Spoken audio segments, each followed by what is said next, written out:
Había una casa al borde del pueblo que todos evitaban. Sus paredes, llenas de grietas, parecían inclinarse bajo el peso de los años. Nadie pasaba cerca de ella, especialmente por las noches, cuando los vientos susurraban entre las tablas rotas y las sombras se alargaban en los caminos polvorientos.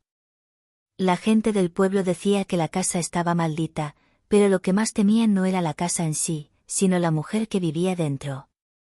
Doña Eulalia, la anciana que había habitado aquella casa durante décadas, era conocida por todos, pero amada por ninguno. Desde que era joven, siempre había sido una figura sombría, apartada, con un carácter huraño y amargo. Se decía que tenía una mirada que podía cortar el alma de quien la cruzara. Los niños la llamaban la bruja, y los adultos la ignoraban o hablaban mal de ella a sus espaldas. La odiaban sin motivo claro, tal vez por miedo o simplemente porque no encajaba en sus vidas.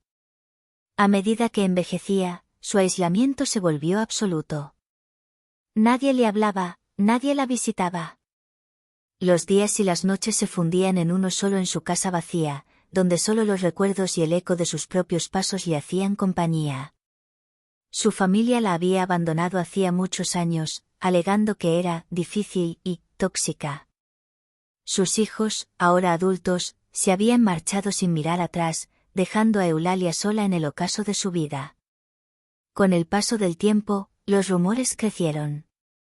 Decían que la casa estaba embrujada, que los espíritus de aquellos que la anciana había maldecido caminaban por los pasillos en busca de venganza. Los niños corrían cuando pasaban cerca, y los vecinos susurraban sobre cómo se escuchaban extraños gemidos por la noche. Pero la verdad era mucho más simple y triste, aquellos sonidos eran solo el llanto de una mujer rota, consumida por el dolor y el abandono.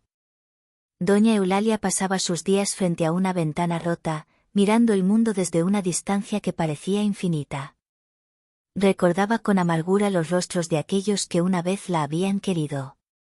Las promesas de sus hijos, que juraron que siempre la cuidarían, se desvanecieron en su memoria como humo en el viento. Su vida había sido una sucesión de traiciones y soledades, y ahora, en su vejez, solo quedaba el odio que sentía por aquellos que la habían olvidado. Una noche, mientras el viento rugía con fuerza, Eulalia se sintió más débil que nunca. El frío se filtraba por las grietas de la casa, y su cuerpo, frágil y envejecido, temblaba bajo la delgada manta que la cubría. El dolor en sus huesos era insoportable, pero más grande aún era el vacío en su corazón. Entre sollozos, levantó la mirada hacia el techo y habló al vacío, a nadie en particular: ¿por qué me han dejado? ¿Por qué todos me odian? El silencio fue su única respuesta. Esa noche, la muerte vino a buscarla. Nadie lo notó, ni los vecinos, ni sus hijos, ni siquiera los que la difamaban en el pueblo. Murió sola, en una casa fría y vacía, con el rostro marcado por las lágrimas de una vida llena de rechazo. Pero la historia no terminó ahí. Días después, los aldeanos comenzaron a notar algo extraño. La casa de doña Eulalia, que siempre había estado en ruinas, parecía diferente. Las ventanas rotas reflejaban una luz extraña, y en las noches, se decía que podían verse sombras moviéndose dentro de la casa.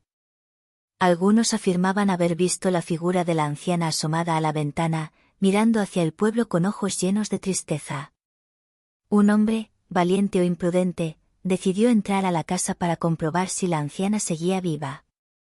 Al cruzar el umbral, lo envolvió un frío glacial. La casa olía a humedad y abandono, pero lo que más le impactó fue el eco del silencio.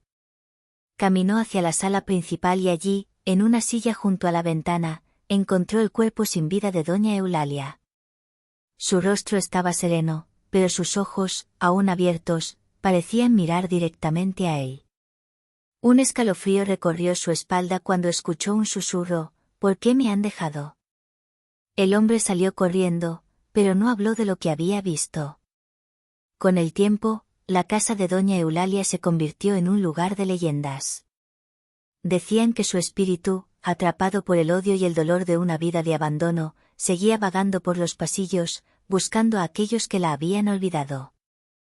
A veces, en las noches más frías, se podía escuchar un llanto suave, como el de una mujer rota, preguntando al viento por qué había sido odiada y dejada atrás. El pueblo seguía adelante, pero la sombra de doña Eulalia siempre permaneció, recordando a todos que el verdadero terror no es el mal, sino la soledad de un corazón olvidado. Si te ha gustado este relato, suscríbete al canal para no perderte ninguna historia.